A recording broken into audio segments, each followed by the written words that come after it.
Hello mga kalakwatsera!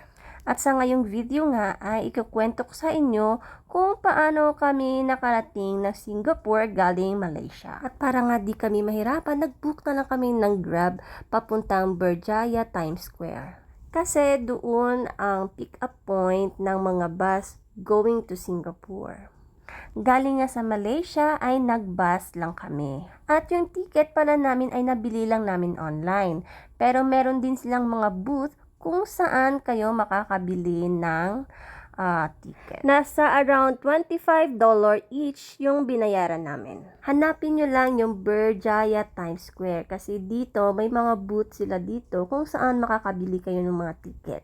At habang nag-aantay kami ng bus ay pumunta muna kami ng 7-Eleven. Kasi meron din silang 7-Eleven dito sa building na to.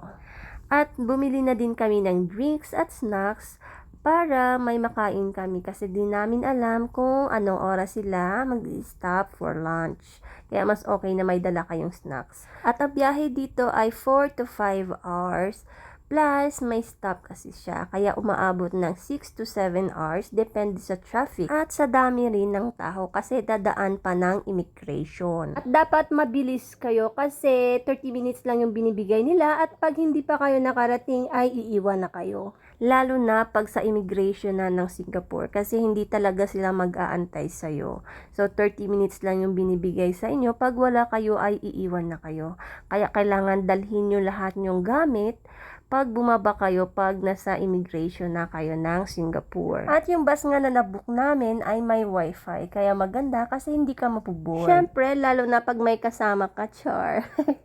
At pwede kang mag-charge dito. At kung gusto mo naman ma-stretch ang inyong mga paa, pwede nyong ayusin ang upuan dito. Kaya makakapag-relax at pagiging komportable ang inyong pagtulog. At around 2 p.m. ay nag-stop kami for lunch. So dito, marami naman kayong mapagpipilian na food. At sa mga mahilig gumamit ng card, make sure na may dala talaga kayong cash. Kasi sa immigration, wala silang ATM. At huwag nyo kalimutan ang inyong arrival declaration. Kasi minsan, ang wifi nila ay hindi gumagana. Kaya mas okay na nakapag-register kayo bago kayo umalis. At isa yan sa rason kung bakit naiwan kami ng bus. At ang binayad namin sa bus galing immigration is nasa around $2 to $3. At hindi naman kayo mahihirapan kasi sa pagbaba nyo may mga nakapilang bus na rin sa baba. At ang ina-accept lang pala nila is cash at local card.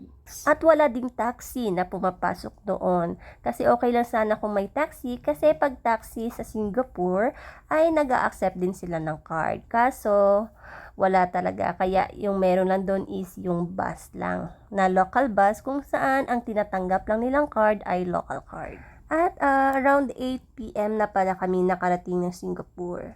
So madilim na siya.